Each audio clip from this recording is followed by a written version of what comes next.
गोविन्दाय नमो नमः। श्रीकृष्णाय नमो नमः। नारायणाय नमोस्तुते।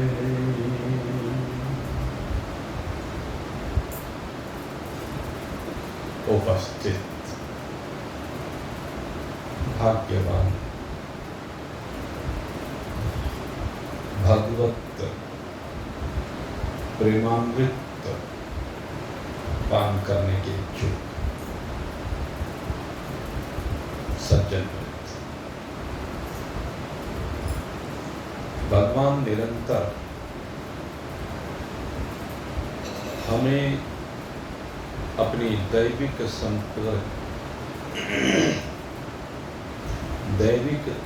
संपदा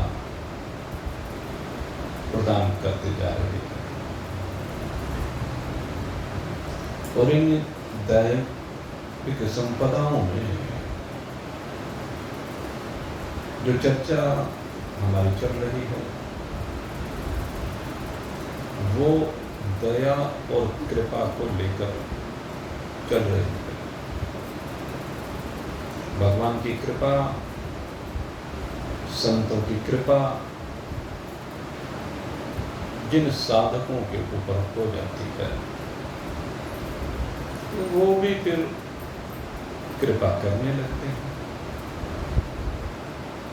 उनका स्वभाव भी कृपा का बन जाता है और साधक जब कृपालु हो जाता है तो एक दिन ऐसा आता है कि भगवत कृपा से संयुक्त होकर, संत कृपा से संयुक्त होकर वह भी संत ही बन जाता है। साधक ना रहकर के वह सिद्ध हो जाता है और किसी भी विषय के प्रति उसकी कोई लालसा नहीं रह जाती है।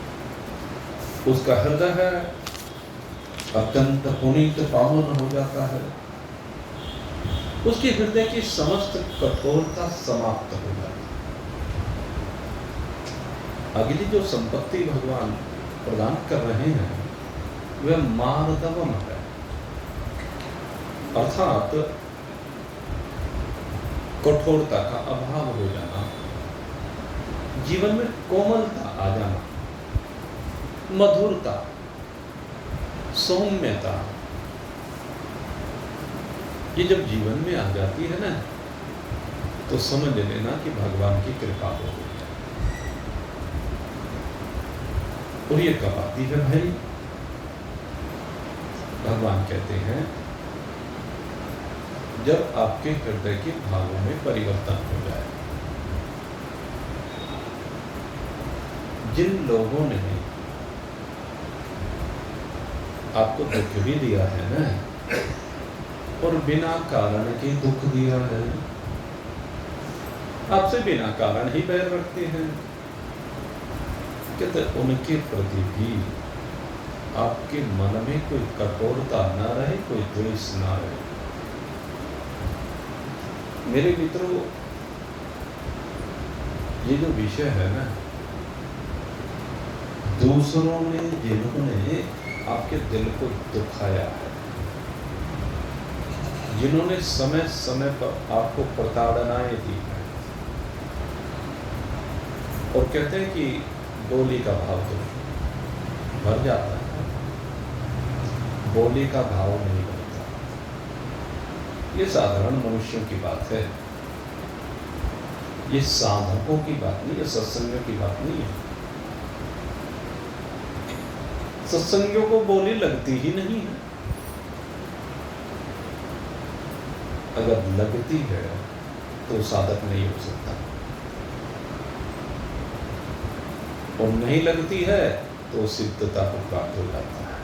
समझ लीजिए। और जब तक साधक सिद्धता को प्राप्त ना हो तो उसकी यात्रा परिपूर्ण नहीं होती भाई।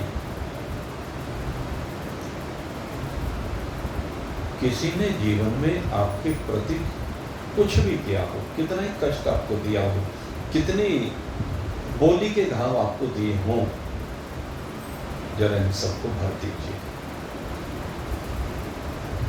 ये जो भी कुछ मिला है आपके कर्मों से मिला है। आप केवल वर्तमान को देख रहे हैं। जीव की यात्रा तो न जाने कब से चली आ रही है, कितने जन्म जन्मांतर से चली आ रही है। आप केवल इस ही शरीर को लेकर के क्यों देख रहे हो? केवल इस शरीर को लेकर देखने की आवश्यकता नहीं है भाई, समझो इस बात को। ये शरीर तो अब की बार मिला, इससे पहले न जाने कितनी बार शरीर मिल चुके हैं। उन शरीरों में पता नहीं आपने कैसी कैसी बोलियां बोली हैं, न जाने कैसे कैसे जख्म दूसरे को दिए हैं। तो ये तो उनकी प्रतिक्रिया है भाई। उस समय पर वो व्यवस्था नहीं कुछ कह पाया। अमीर गरीब को बोलियां मारता रहता है, मालिक नौकर को बोलियां मारता रहता है, और वो बेचारा गरीब होने के कारण से सह लेता है, नौकर होने के कारण से सह लेता है। अंदर भाव तो आता है लेकिन कहता कुछ नहीं, क्योंकि भय है कहीं नौकरी ना चली जाए।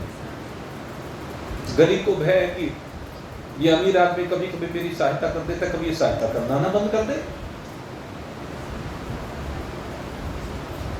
ऐसा लगता है तो सह लेता है। लेकिन यात्रा तो चल रही है ना, यात्रा तो न जाने कितने शरीरों में चल चुकी है और कितने और शरीरों में आगे चल सकती है। और यात्रा उन्हीं की चलेगी भाई जिनको ये घाव होते हैं, जिनको जख्म होते हैं बोली के। अगर बोली के जख्म ना हो ना तो यात्रा नहीं चलेगी, इस बात की गारंटी।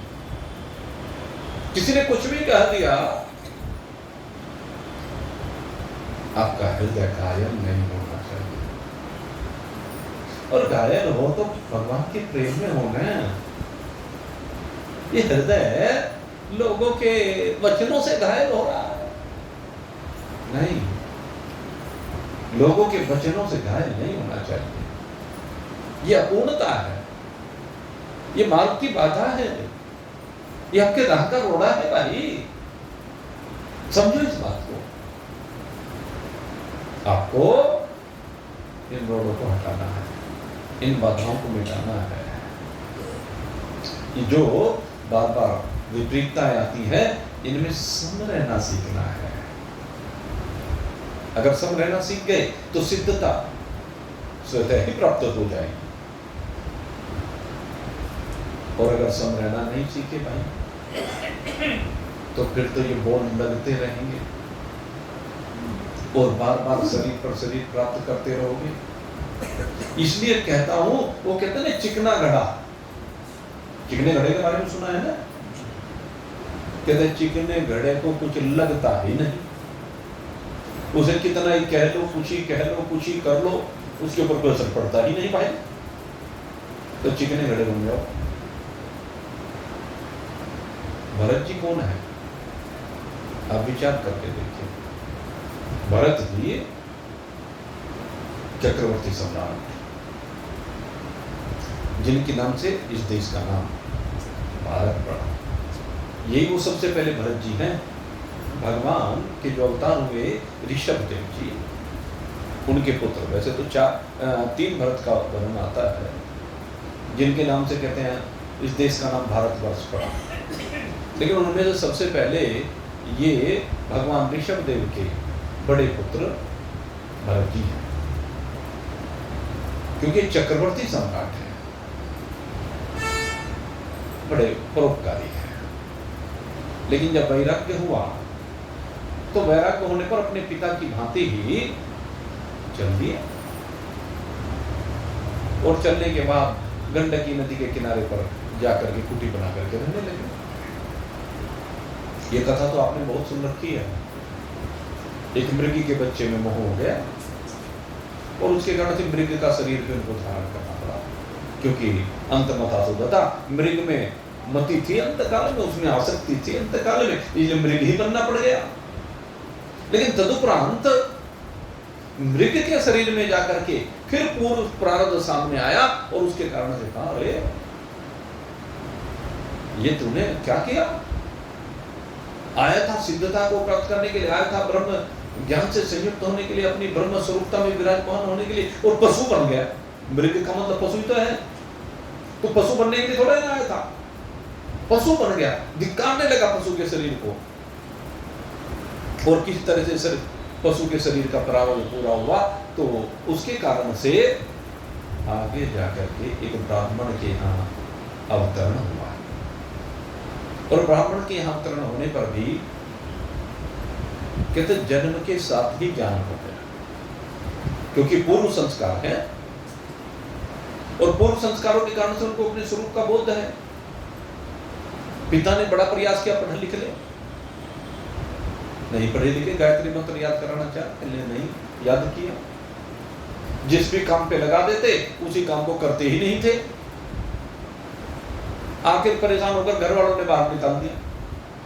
अब भाई भाभी उन्होंने कहा कि निठल्ला कहीं का, हराम की खाता है, करता धरता कुछ नहीं, काम का ना धाम का, आगे आपने बोल दिया। तो यही तो है, तो ऐसा था, काम धाम कुछ नहीं करता, तो घर से बाहर निकाल दे, घर से बाहर गया, अब चलता गया, और चलते चलते जंगल में पहुंच गया। जंगल में पहुंचा तो एक डाकू का सरदार वो काली की बलि देना चाहता था किसी मानव की, किसी मनुष्य को पकड़ करके लाए थे, लेकिन वो उनकी पकड़ से छूट करके भाग गया। और जब पकड़ से छूट करके भाग गया तो अपने डाकुओं को, साथियों को भेजा, जाओ भाई किसी को पकड़ के लाओ, ये तो आयोजन अधूरा रह जाएगा बगैर बलि के। अब ये पकड़ में आ गए। अब देखो, मारने के लिए पकड़ कर ले जा रहे, लेकिन विरोध नहीं। जरा अपने जीवन को खंगाल करके देखना। अब ये जो दृष्टांत आ रहा है, जहां मैं आपको लेकर जा रहा हूं, दृष्टांत तो बहुत लंबा था, लेकिन संक्षेप में केवल विषय वस्तु के ऊपर आ रहा है।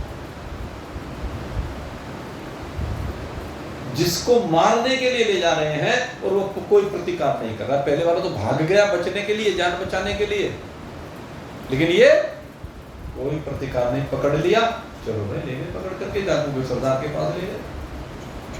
और डाकू के सरदार के पास ले जाने के बाद क्या हुआ, कहने लगे उसके सामने बैठाया गया। डाकू सरदार ने कहने बड़ा हट्टा कट्टा जवान पकड़ के लाए हो, कहने लगे काली आज तो पूरी खुश हो जाएगी। कहने अच्छा इसे जरा नहलाओ धुलाओ। अब सब मिलकर के नहलाने धुलाने लगे, कोई आपत्ति नहीं। कहने लगे जरा इसकी दाढ़ी धुड़ी सी बना करके, बाल बूल सजा करके जरा अंगराग लगाओ, चंदन आदि लगाओ, खुशबू शरीर से आने लगी जिससे। उसके बाद क्या नहला धुला करके, इत्र आदि लगा करके, नए नए वस्त्र पहना करके, पुष्प मालाओं से आच्छादित करके, जय जयकार करते हुए अपने डाकुओं के सरदार की काली माता जी जय जयकार करते हुए लेकर के चल दिए ढोल ढपड़ों के साथ। और ये महानुभाव देख रहे हैं तमाशा, कोई विरोध है ही नहीं। चल दिए काली के मंदिर की ओर। और जब माता काली के मंदिर पर पहुंचे, वहां बड़ा भाई भजन कीर्तन किया, बड़ी पूजा पाठ की, क्योंकि बलि देने से पहले बहुत सारी पूजा पाठ की गई। और बहुत सारी पूजा पाठ करने के बाद अब माता काली के सामने इसको लेकर के जाएगा। और माँ काली के सामने ले जाकर के कहा कि गर्दन झुकाओ। तुरंत गर्दन झुका ली। किसने गर्दन झुकवाई? डाकुओं का सरदार हाथ में नंगी तलवार लिया, धारदार तलवार, सर को रखा और तलवार को ऊपर उठा करके जैसे तलवार को नीचे लाना चाहता था, तलवार नीचे नहीं। क्यों? क्योंकि सामने मूर्ति में से मां काली प्रकट हो गई। मां काली साक्षात प्रकट हो गई। और मां काली ने आकर, अरे दुष्टों, अरे पापियों, मेरे एक भक्त को मेरे सामने बलि देना चाहते हो, मार देना चाहते हो? अरे तो ऐसा भक्त है ये तो कुछ कहेगा नहीं, कोई प्रतिकार करेगा नहीं, कोई विरोध करेगा नहीं,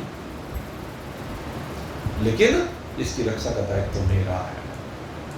इसलिए मां भगवती प्रकट हुई और उसकी रक्षा की। लेकिन ये भगवती भी प्रकट हो गई, जान भी बचा ली, तब भी कुछ नहीं, अपनी मस्ती में मस्त है।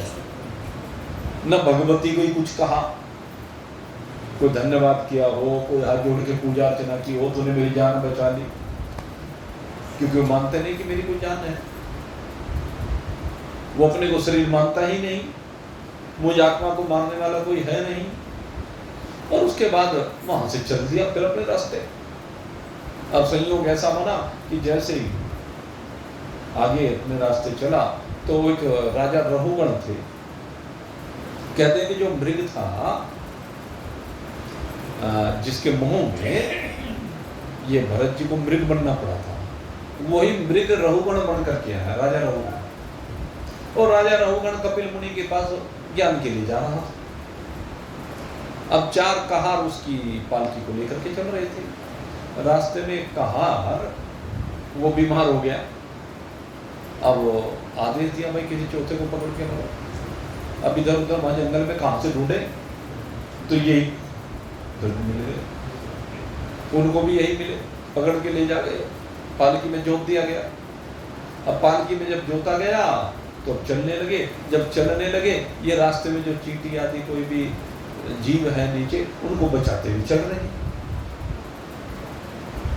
और सही पूछो ने, हमारे यहाँ जो एक वो है ना अहिंसा परमो धर्म, ये अहिंसा परमो धर्म का सूत्र यहीं से प्रारंभ हुआ भरत जी से। कितने अहिंसक हैं कि कोई चींटी भी पैर के नीचे आकर के मर ना जाए, इसलिए वहां से उनको बचाते हुए चल रहे हैं। जैन धर्म में भगवान ऋषभ देव जी, इनके पिता, उन्हीं को प्रथम तीर्थंकर माना गया। उनको सबसे पहला तीर्थंकर माना गया, हमारे भगवान के अवतार हुए ऋषभ देव, और उन्हीं के पितर ये ऋषभ देव जी में। तो यहीं से अहिंसा परमो धर्म, जीवों पर दया करो, ये भाव यहाँ से जैन धर्म ने स्वीकार किया। मैं समझता हूँ, वैसे तो वेदांत जी जाने कहाँ से आया है, लेकिन मुझे लगता है कि उनकी इस प्रकृति के कारण, क्योंकि भरत जी को वो भी मानते हैं, जड़ भरत जी को, इनका नाम जड़ भरत है, जड़ भरत जी को वो भी पूरा सम्मान देते हैं, वहां भी कथा सुनाई जाती है। तो शायद इन भरत जी से ही ये भाव निकल करके आया है। तो ये बचाते हुए जब चल रहे थे तो उससे क्या हुआ, कभी इधर उछले कभी इधर उछले, वो पैर जब इधर उधर होता है ना, तो वो पालकी भी उछले। राजा रहुगण ने कहा, अरे कौन? अब राजा रहुगण ने जब पूछा तो कहारों ने कहा कि एक नया कहार लाए हैं, ये चल नहीं रहा, ऐसे मटक। से बताओ रहुगण, ये राजा की पालकी है, अपराध होता है ऐसे चलना। अब कई बार कभी कुछ कहें कभी कुछ कहें, बड़े क्रोध में आकर के रहुगण ने बहुत कुछ कहा, लेकिन ये भी पक्के कितनी बोली बोल करके उन्हें नीचा दिखाने का प्रयास किया, लेकिन किसी भी तरह से कोई प्रतिक्रिया भरत जी ने व्यक्त नहीं की। और आखिर में कहा रहुगण ने भरत जी को, अरे बिल्कुल ही मर गया क्या?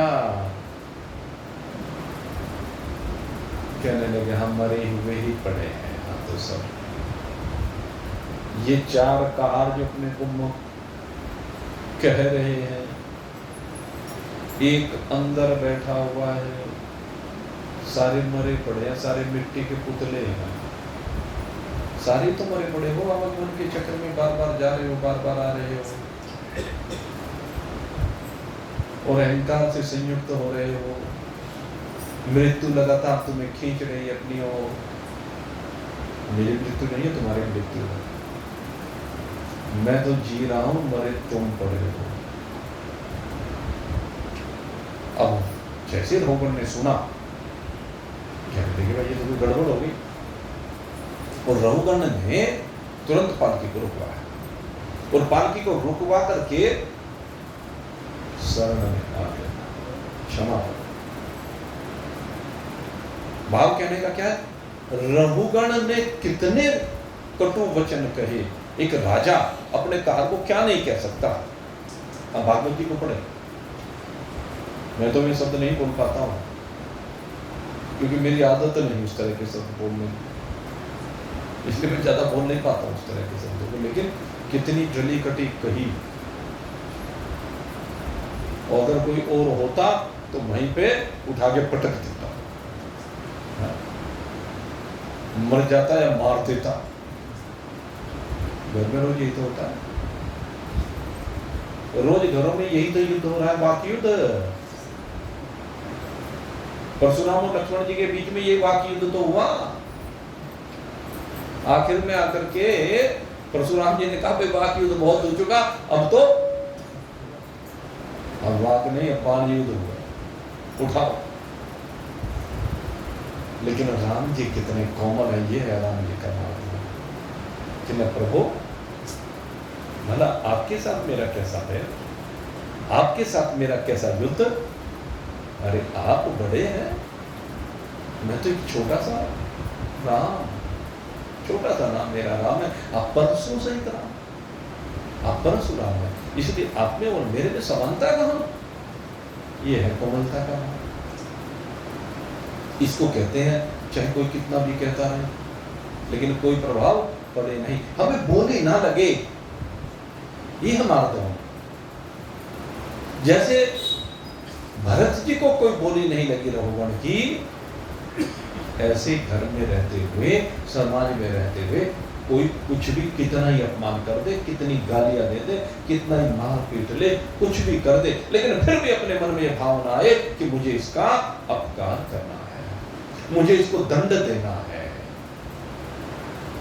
किसने कितना भी प्रताड़ित कर दिया, सिद्धांत को बदलना पड़ेगा। मैं फिर आपको कहता हूं बार बार, आप कहेंगे कि ये तो गलत है, सामाजिक दृष्टि से गलत हो सकता है, व्यवहारिक दृष्टि से गलत हो सकता है, लेकिन एक संत की दृष्टि से ये बिल्कुल सत्य।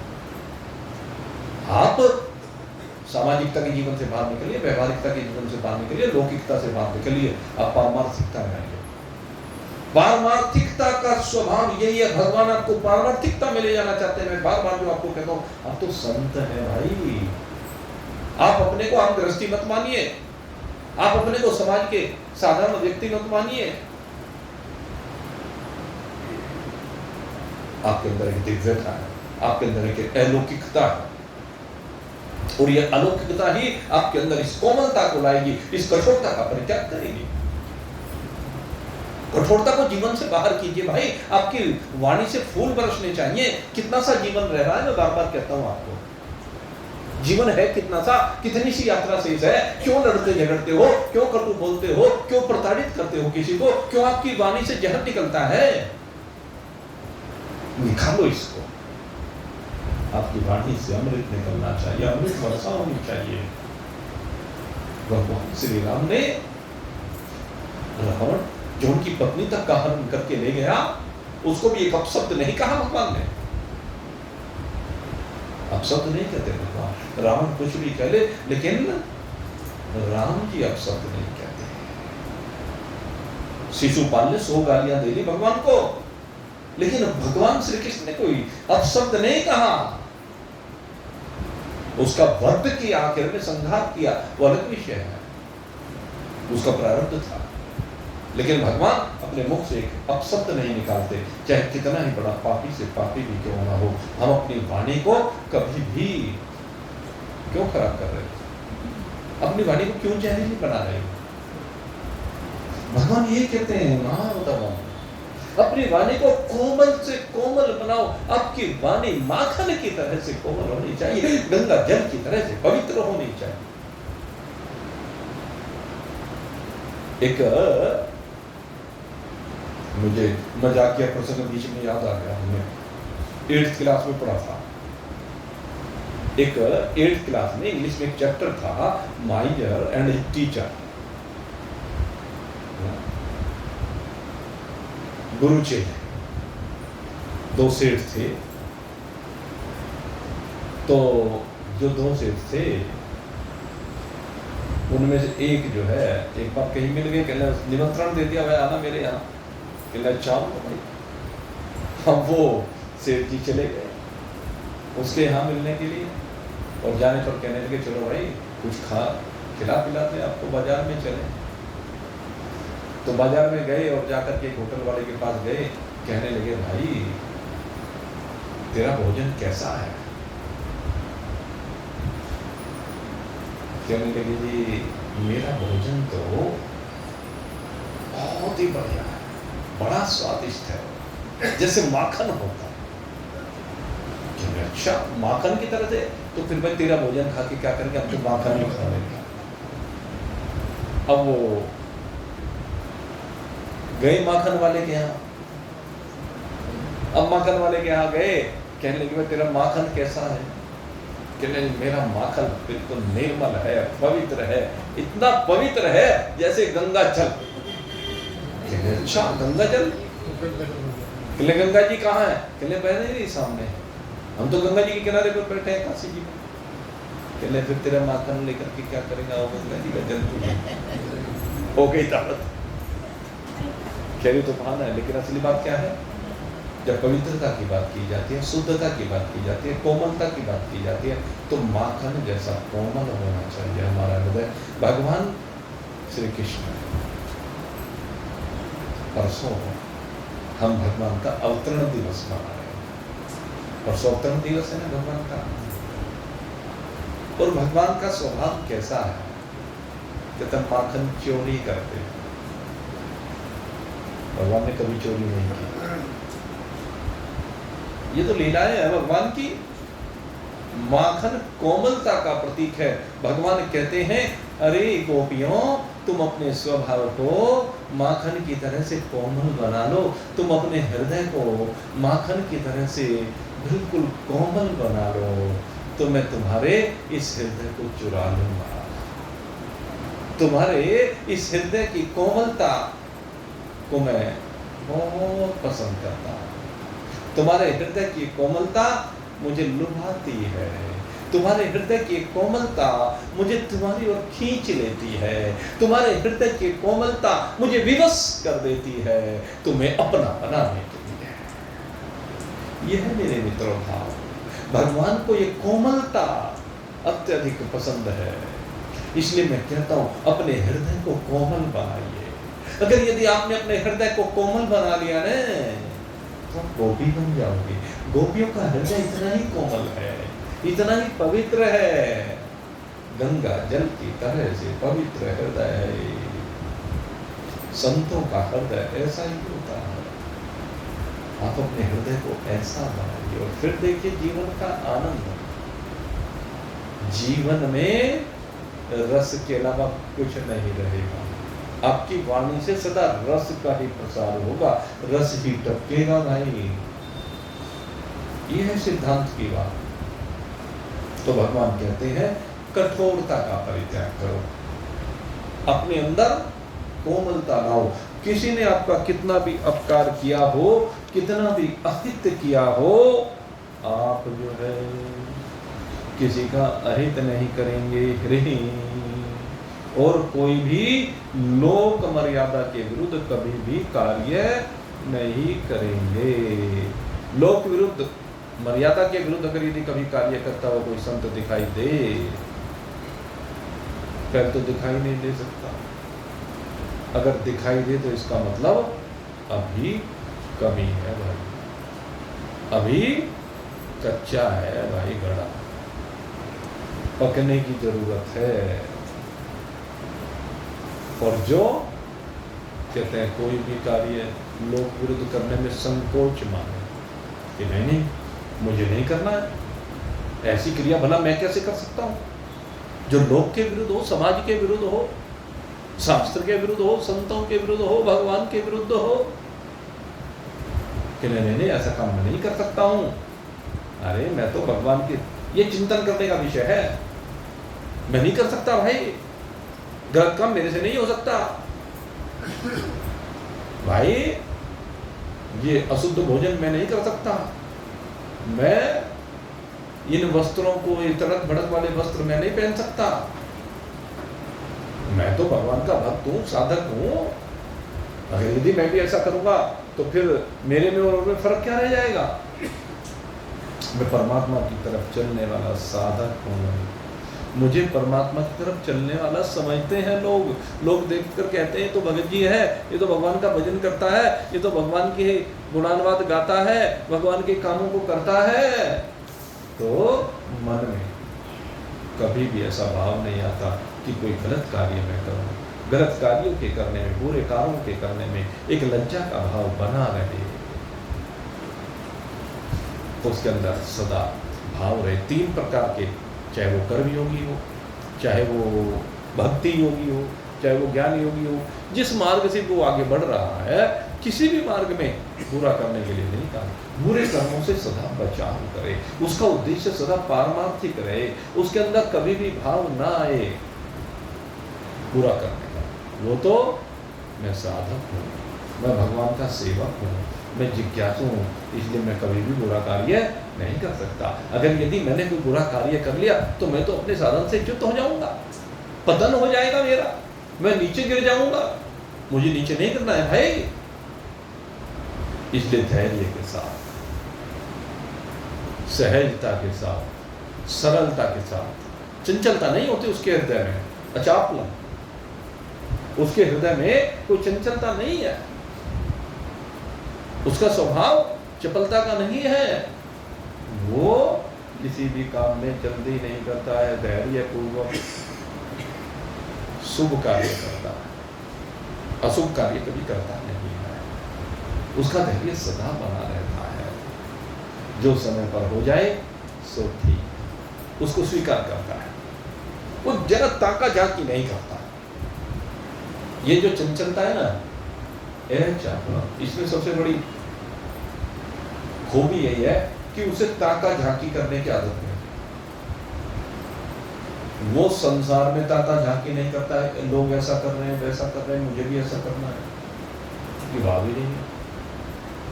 वो मोहल्ले पड़ोस में लोगों के घरों में ताका झांकी नहीं करता, क्योंकि कुछ लोगों की तो आदत होती है भाई। लेकिन जो साधक होते हैं, जो संत होते हैं, उनकी आदत नहीं है। वे अगर किसी घर में भी जाते तो उस घर को, एक व्यक्ति तो ऐसा होता घर में जाए तो सारे घर को खंगाल देगा, क्या किसने पहन रखा है, क्या किसने खाया है, क्या खाता है, कैसे रहता है, घर में क्या क्या सामान रखा, सारे घर को खंगाल देता। एक तो लोग इस तरह के होते हैं, और एक जो साधक होता है उसे कुछ दिखता ही नहीं घर में रखा। हम तो आपको सच सच बताएं भाई, हमें तो पता ही नहीं लगता लोग क्या पहनते हैं, क्या खाते हैं, क्या करते हैं।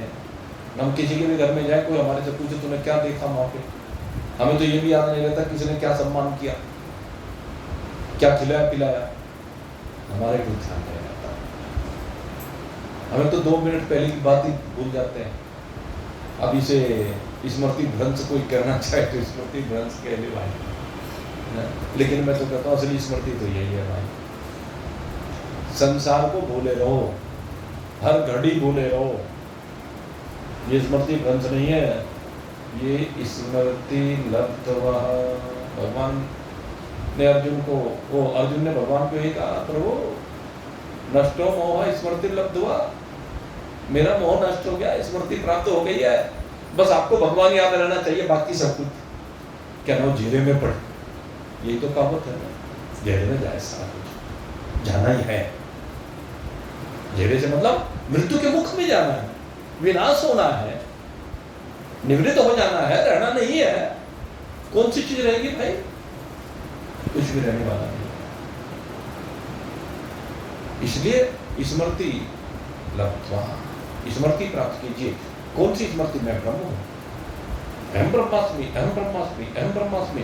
हर समय आपका ये भाव प्रबल बना रहना चाहिए। जब ये प्रबल भाव बना रहेगा तो इन शरीरों में एक ब्रह्म के अतिरिक्त नजर नहीं आएगा। प्रत्येक भूत, जो आकाश वायु अग्नि जल पृथ्वी है, इनसे बने हुए जितने भी पदार्थ हैं, जितने भी शरीर हैं, वो सब भी ब्रह्म रूप ही नजर आएंगे, क्योंकि वो सब ब्रह्म में ही आरोपित हैं। वो सब ब्रह्म से भी कुछ है ही नहीं। ब्रह्मर्पण ब्रह्म भी ब्रह्मात्मा ब्रह्मणाओ तुम ब्रह्मयुक्ति निरंतर ब्रह्म कर्म समाधिगम। कहते इससे जब सब कुछ में ब्रह्म को देखोगे तो एक ब्रह्म के अतिरिक्त आपको कुछ पता ही नहीं चलेगा, कुछ मिलेगा ही नहीं। जो भी ढूंढोगे उसी में ब्रह्म ही मिलेगा, ब्रह्म के अतिरिक्त कुछ नहीं मिलेगा, क्योंकि भ्रम हटाने की जरूरत है। भ्रम हटते ब्रह्म के अतिरिक्त रहता नहीं कुछ है।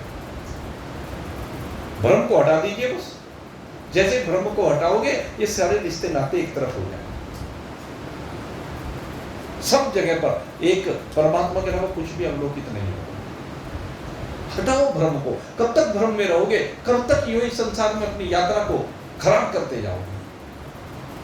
इस यात्रा को खराब मत करो भाई, जरा दृष्टि को बदलिए, और दृष्टि को बदल करके सहजता, सरलता, सौम्यता, पवित्रता, निर्मलता ये अपने जीवन में लाइए। और एक बात बताऊं कि ये सब आते ही आपका जीवन प्रकाशित हो जाएगा। भगवान यही कह रहे हैं, अगली संपत्ति यही बता रहे हैं। भगवान कह रहे हैं तेजः क्षमा धृति शोच मत्रोः नातिमानितः भवन्ति संपदं देवीम विजातश्च भारत। ये है तेज, ये आपको तेजस्वी बना देगा। ये तेज महान पुरुषों के अंदर मिलता है। जो भी लोग महान पुरुषों का संग करते हैं ना, उनके अंदर के दुर्गुण मिटने लगते हैं, उनके अंदर की अशुद्धियां निवृत्त होने लगती हैं। वो तपाए हुए स्वर्ण की भांति चमकने लगते हैं। उनके जीवन में कोई अशुद्धि नहीं रह जाती, उनके जीवन में कोई दुर्गुण नहीं रह जाता, उनका जीवन सद्गुणों से संयुक्त हो जाता है। वो सदाचार से संयुक्त जीवन को जीते हैं।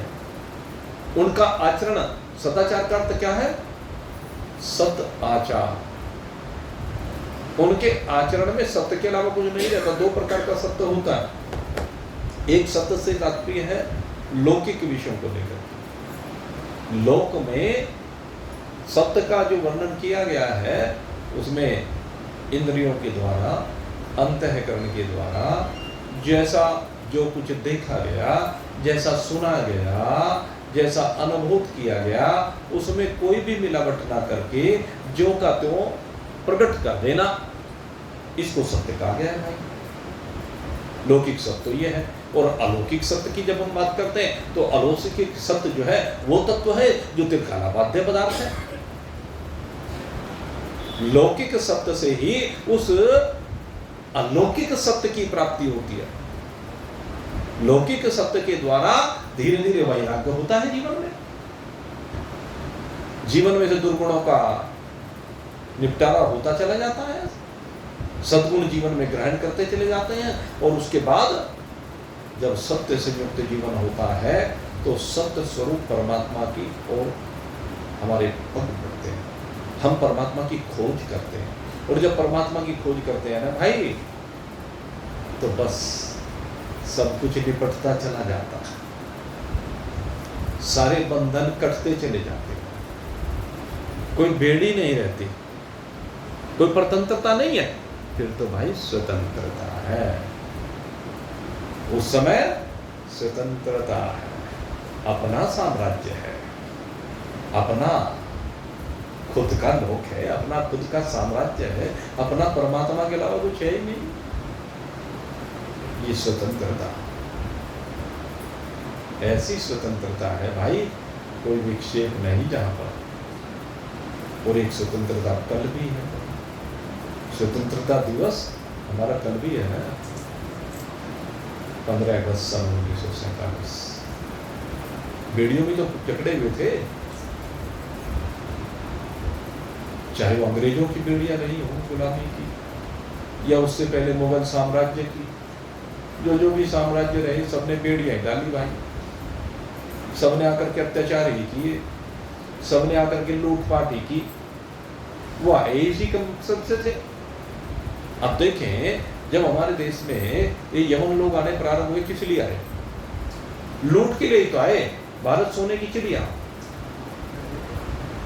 तो सबने लूटना शुरू किया। जिसका जहां दांव लग गया वहीं से लूट के ले गया। पहले लूटने के लिए आए, फिर धीरे धीरे देखा, कहने लगे वहां तो कुछ खाने को मिलता नहीं, सब कुछ यहीं मिलता है। दुनिया के किसी भी देश में चले जाए, जितना सुंदर खान पीन, जितना श्रेष्ठ वातावरण हमारे भारतवर्ष का है, उतना कहीं भी आपको वातावरण देखने को नहीं मिलेगा। आप जाइए, ये जितने हमारे यहाँ लुटेरे आए, कहाँ से आए? सारी यूरोप की साइड से आए, एक तरफ से करो, या ये कह लीजिए पश्चिमी एशिया के उधर का सारे लुटेरे उधर से तो आए। चाहे वो यमन के रूप में आए, चाहे वो अंग्रेजों के रूप में आए, सारे उधर से आए ना।